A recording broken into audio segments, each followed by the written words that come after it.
10वां स्कंद 38वां अध्याय अक्रूर जी की ब्रज यात्रा। श्री सुखदेव जी कहते हैं, परिचय महामती अक्रूर जी भी वह रात मथुरापुरी में बिताकर प्रातः काल होते ही रथ पर सवार हुए और नंद बाबा के गोकुल की ओर चल दिए। परम भाग्यवान अक्रूर जी ब्रज की यात्रा करते समय मार्ग में कमल नयन भगवान श्री कृष्ण की परम प्रेममयी भक्ति से परिपूर्ण हो गए। वे इस प्रकार सोचने लगे, मैंने ऐसा कौन सा शुभ कर्म किया है कि ऐसी कौन सी श्रेष्ठ तपस्या की है, अथवा किसी सत्पात्र को ऐसा कौन सा महत्वपूर्ण दान दिया जिसके फलस्वरूप आज मैं भगवान श्री कृष्ण के दर्शन करूंगा। बड़ाई विषय हूँ। ऐसी स्थिति में बड़े बड़े सात्विक पुरुष भी जिनके गुणों का भी गान करते रहते हैं, दर्शन नहीं कर पाते। उन भगवान के दर्शन मेरे लिए अत्यंत दुर्लभ हैं, ठीक वैसे ही जैसे शूद्र कुल के बालक के लिए वेदों का कीर्तन। परंतु नहीं, मुझ अधम को भी भगवान श्री कृष्ण के दर्शन होंगे ही, क्योंकि जैसे नदी में बहते हुए तिनके के कभी कभी इस पार से उस पार लग जाते हैं, वैसे ही समय के प्रभाव से भी कहीं कहीं कोई इस संसार सागर को पार कर सकता है। अवश्य आज मेरे सारे अशुभ नष्ट हो गए, आज मेरा जन्म सफल हो गया, क्योंकि आज मैं भगवान के उन चरण कमलों में साक्षात नमस्कार करूंगा जो बड़े बड़े योगी यतियों के भी केवल ध्यान के ही विषय हैं। अहो, कंस ने तो आज मेरे ऊपर बड़ी ही कृपा की है। उसी कंस के भेजने से मैं इस भूतल पर अवतीर्ण स्वयं भगवान के चरण कमलों के दर्शन पाऊंगा, जिनके नखमंडल की कांति का ध्यान करके पहले युगों के ऋषि महर्षि इस अज्ञान रूप अपार अंधकार राशि को पार कर चुके हैं। स्वयं वही भगवान तो अवतार ग्रहण करके प्रकट हुए हैं।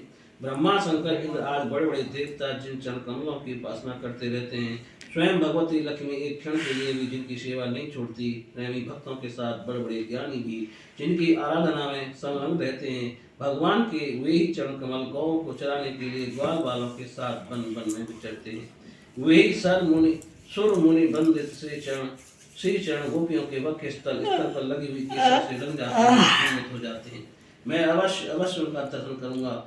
मरकत मणि के समान सुनिग्ध कांतिमान उनके कोमल कपोल हैं, तोते की ठोर के समान नुकीली नासिका है, होठों पर मंद मंद मुस्कान, प्रेम भरी चितवन कमल से कोमल रत नारे, लोचन और कपोलों पर घुंघराली अलकें लटक रही हैं। मैं प्रेम और मुक्ति के परम दानी श्री मुकुंद के इस मुख कमल का आज अवश्य दर्शन करूंगा, क्योंकि हरिण मेरी दाईं ओर से निकल रही हैं। भगवान विष्णु पृथ्वी का भार उतारने के लिए स्वेच्छा से मनुष्य की श्री लीला कर रहे हैं। वे संपूर्ण लावण्य के धाम हैं, सौंदर्य की मूर्तिमान निधि हैं। आज मुझे उन्हीं का दर्शन होगा, अवश्य होगा। आज मुझे सहज में ही आंखों का फल मिल जाएगा। भगवान इस कारण रूप जगत के दृष्टा मात्र हैं, और ऐसा होने पर भी दृष्टापन का इनकार उन्हें छू तक नहीं गया है। उनकी चिन्मयी शक्ति से अज्ञान के कारण होने वाला भेद भ्रम अज्ञान से दूर से ही निरस्त रहता है। वे अपनी योग माया से ही अपने आप में भ्रू विलास मात्र से प्राण इंद्रिय और बुद्धि आदि के सहित अपने स्वरूपभूत जीवों की रचना कर लेते हैं, और उनके साथ वृंदावन की कुंजों में तथा गोपियों के घरों में तरह तरह की लीलाएं करते हुए प्रतीत होते हैं। जब समस्त पापों के नाशक उनके परम मंगल मय गुण कर्म और जन्म की लीलाओं से युक्त होकर वाणी उनका गान करती है, तब उस गान से संसार में जीवन की स्फूर्ति होने लगती है, शोभा का संचार हो जाता है, सारी अपवित्रताएं धुलकर पवित्रता का साम्राज्य छा जाता है। परंतु जिस वाणी से उनके गुण लीला और जन्म की कथाएं नहीं गाई जाती, वह तो मुर्दों को ही शोभित करने वाली है, होने पर भी नहीं के समान व्यर्थ है। जिनके गुणगान ही ऐसा महात्म है, वे ही भगवान स्वयं यदुवंश में अवतीर्ण हुए हैं। किस लिए? अपनी ही बनाई मर्यादा का पालन करने वाले श्रेष्ठ देवताओं का कल्याण करने के लिए वे ही परम ऐश्वर्यशाली भगवान आज ब्रज में निवास कर रहे हैं, और वहीं से अपने बस यश का विस्तार कर रहे हैं। उनका यश कितना पवित्र है, अहो देवता लोग भी उस संपूर्ण मंगलमय यश का गान करते रहते हैं।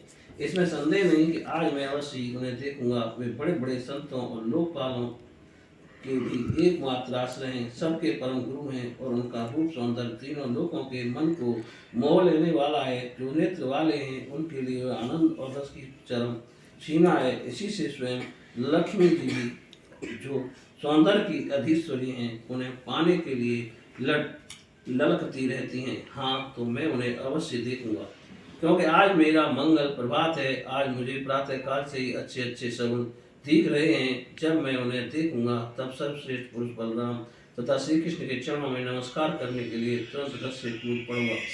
उनके चरण पकड़ लूंगा। ओ उनके चरण कितने दुर्लभ हैं, बड़े बड़े योगी यदि आप साक्षात्कार किए मन ही मन अपने हृदय में उनके चरणों की धारणा करते हैं, और मैं तो उन्हें प्रत्यक्ष पा जाऊंगा और लौट जाऊंगा उन पर उन दोनों के साथ ही उनके बनवासी सखा एक एक बाल बाल के चरणों को भी वंदना करूंगा। अरे अभाग्य, जब मैं उनके चरण कमलों में गिर जाऊंगा तब क्या वे अपना कर कमल मेरे सिर पर रख देंगे?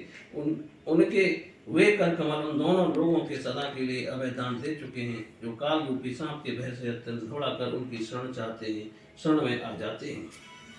और इंद्र तथा दैत्यराज बलि ने भगवान के उन्हीं कर कमलों में पूजा की भेंट समर्पित करके तीनों लोगों का प्रभुत्व इंद्र पद प्राप्त कर लिया।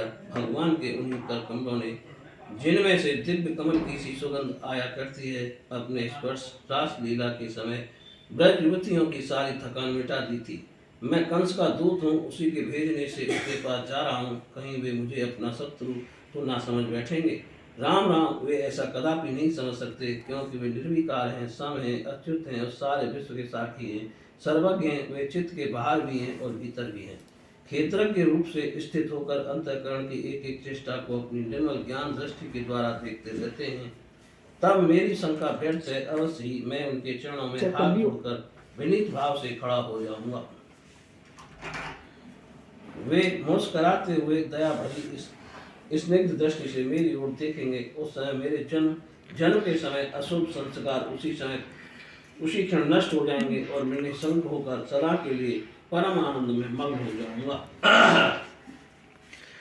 मैं उनके कुटुंब का हूँ, उनका अत्यंत हित चाहता हूँ, उनके सिवा कोई मेरा आराध्य देव भी नहीं है। ऐसी स्थिति में वे अपनी लंबी लंबी बाहों से पकड़कर मुझे अवश्य अपने हृदय से लगा लेंगे। उस समय मेरी तो देह पवित्र होगी, वह दूसरों को पवित्र करने वाली भी बन जाएगी, और उसी समय उनका आलिंगन प्राप्त होते ही मेरे कर्ममय बंधन, जिनके कारण मैं अनादिकाल से भटक रहा हूँ, टूट जाएंगे। जब वे मेरा आलिंगन कर चुकेंगे और मैं हाथ जोड़ सिर झुकाकर उनके सामने खड़ा हो जाऊंगा, तब वे मुझे चाचा अक्रूर इस प्रकार कहकर संबोधन करेंगे। क्यों ना हो, इसी पवित्र और मधुर यश का विस्तार करने के लिए ही तो वे लीला कर रहे हैं। तब मेरा जीवन सफल हो जाएगा। भगवान श्री कृष्ण ने जिसको अपनाया नहीं, जिसे आदर नहीं दिया, उसके उस जन्म को जीवन को धिक्कार है। ना तो उन्हें कोई प्रिय है और ना तो अप्रिय, ना तो कोई आत्मीय सहृदय है और ना तो शत्रु। उनकी उपेक्षा का पात्र ही कोई नहीं है। फिर भी जैसे कल्पवृक्ष अपने निकट आकर याचना करने वालों को उनकी मुंह मांगी वस्तु देता है, वैसे ही भगवान श्री कृष्ण भी जो उन्हें जिस प्रकार भजता है वह उसे उसी रूप में भजते हैं। वे अपने प्रेमी भक्तों से पूर्ण प्रेम करते हैं। मैं उनके सामने विनीत भाव से सिर झुकाकर खड़ा हो जाऊंगा और बलराम जी मुस्कुराते हुए मुझे अपने हृदय से लगा लेंगे और फिर दोनों हाथ पकड़कर मुझे घर के भीतर ले जाएंगे।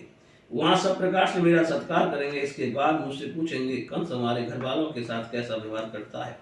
श्री सुखदेव जी कहते हैं, परीक्षित, स्वफल्क नंदन अक्रूर मार्ग में इसी चिंतन में डूबे डूबे रथ से नंदगांव पहुंच गए और सूर्य अस्ताचल चले गए। जिनके चरण कमल की रज का सभी लोकपाल अपने किरीटों के द्वारा सेवन करते हैं, अक्रूर जी ने गोष्ठ में उनके चरण चिन्हों के दर्शन किए। कमल, यव, अंकुश आदि असाधारण चिन्हों के द्वारा उनकी पहचान हो रही थी और उनसे पृथ्वी की शोभा बढ़ रही थी। उन चरण चिन्हों के दर्शन करते ही अक्रूर जी के हृदय में इतना आनंद हुआ कि वे अपने को संभाल न सके, विहल हो गए। प्रेम के आवेग से उनका रोम रोम खिल उठा, नेत्रों में आंसू भर आए और टप टप टपकने लगे। वे रस से कूद कर उस धूलि में लौटने लगे और कहने लगे, अहो, ये हमारे प्रभु के चरणों की रज है। परीक्षित, कंस के संदेश से लेकर यहाँ तक अक्रूर जी के चित्त की जैसी अवस्था रही है, यही जीवों के देह धारण करने का परम लाभ है। इसलिए जीव मात्र का यही परम कर्तव्य है कि दंभ, भय और शोक त्याग कर भगवान की मूर्ति, प्रतिमा, भक्त आदि चिन्ह, लीला, स्थान तथा गुणों के दर्शन, श्रवण आदि के द्वारा ऐसे ही भाव संपादन करे। ब्रज में पहुंचकर अक्रूर जी ने श्री कृष्ण और बलराम दोनों भाइयों को गाय धोने के स्थान में विराजमान देखा। श्याम सुंदर श्री कृष्ण पीताम्बर धारण किए हुए थे और गौर सुंदर बलराम नीलांबर। उनके नेत्र शरतकालीन कमल के समान खिले हुए थे। उन्होंने अभी किशोर अवस्था में प्रवेश किया था। वे दोनों गौर श्याम निखिल सौंदर्य की खान थे। घुटनों का स्पर्श करने वाली लंबी लंबी भुजाएं, सुंदर बदन, परम मनोहर गज सावक के समान ललित चाल थी। उनके चरणों में ध्वजा, वज्र, अंकुश और कमल के चिन्ह थे। जब वे चलते थे उनसे चिन्ह होकर पृथ्वी शोभायमान हो जाती थी। उनकी मंद मंद मुस्कान और चितवन ऐसी थी मानो दया बरस रही हो। वे उदारता की तो मानो मूर्ति ही थे। उनकी एक एक लीला उदारता और सुंदर कला से भरी थी। गले में बनमाला और मणियों के हार जगमगा रहे थे। उन्होंने अभी अभी स्नान करके निर्मल वस्त्र पहने थे और शरीर में पवित्र अंगराग तथा चंदन का लेप किया था। परीक्षित अक्रूर ने देखा कि जगत के आदि कारण, जगत के परम पति पुरुषोत्तम की संसार की रक्षा के लिए अपने संपूर्ण अंशों से बलराम जी और श्री कृष्ण के रूप में अवतीर्ण होकर अपनी अंग कांति से दिशाओं का अंधकार दूर कर रहे हैं। वे ऐसे भले मालूम होते थे जैसे सोने से मढ़े हुए मकरत मणि और चांदी के पर्वत जगमगा रहे हों। उन्हें देखते ही अक्रूर जी प्रेमावेग से अधीर होकर रथ से कूद पड़े और भगवान श्री कृष्ण तथा बलराम के चरणों के पास साष्टांग लौट गए। परीक्षित भगवान के दर्शन उन्हें इतना आनंद हुआ कि उनके नेत्र आंसू से सर्वथा भर गए। सारे शरीर में पुलकावली छा गई। उत्कंठावश गला भर आने के कारण वे अपना नाम भी न बतला सके। शरणागत वत्सल भगवान श्री कृष्ण उनके मन का भाव जान गए। उन्होंने बड़ी प्रसन्नता से चक्रांतिक हाथों के द्वारा उन्हें खींचकर उठाया और हृदय से लगा लिया। इसके बाद जब वे परम मनस्वी बलराम के सामने विनीत भाव से खड़े हो गए, तब उन्होंने उनको गले लगा लिया और उनका एक हाथ से कृष्ण ने पकड़ा तथा दूसरा बलराम जी ने। दोनों भाई उन्हें घर ले गए। घर से ले जाकर भगवान ने उनका बड़ा स्वागत सत्कार किया, कुशल मंगल पूछकर श्रेष्ठ आसन पर बैठाया और विधि पूर्वक उनके पांव पखारकर मधु पर शहद मिला हुआ दही आज पूजा की सामग्री भेंट की। इसके बाद भगवान ने अति अक्रूर जी को एक गाय दी और पैर दबाकर उनकी थकावट दूर की तथा बड़े आदर एवं श्रद्धा से उन्हें पवित्र और अनेक गुणों से युक्त अन्न का भोजन कराया। जब वे भोजन कर चुके तब धर्म के परम मर्मज्ञ के भगवान बलराम जी ने बड़े प्रेम से मुखवास, पान, इलायची आदि और सुगंधित माला आदि देकर उन्हें अत्यंत आनंदित किया। इस प्रकार सत्कार हो चुकने पर नंद राय जी ने उनके पास आकर पूछा, अक्रूर जी, आप लोग निर्दयी कंस के जीते जी किस प्रकार अपने दिन काटते हैं? अरे उसके रहते आप लोगों की वही दशा है जो कसाई द्वारा पाली हुई भेड़ों की होती है। जिस इंद्रिया राम पापी ने अपनी विलकती हुई बहन के नन्हे नन्हे बच्चों को मार डाला, आप लोग उसकी प्रजा हैं, फिर आप सुखी हैं, ये अनुमान तो हम कर ही कैसे सकते हैं। अक्रूर जी ने नंद बाबा से पहले ही कुशल मंगल पूछ लिया था। जब इस प्रकार नंद बाबा ने मधुर वाणी से अक्रूर जी से कुशल मंगल पूछा और उनका सम्मान किया, तब अक्रूर जी के शरीर में रास्ता चलने की जो कुछ थकावट थी वह सब दूर हो गई। बोलिए श्री कृष्ण भगवान की जय।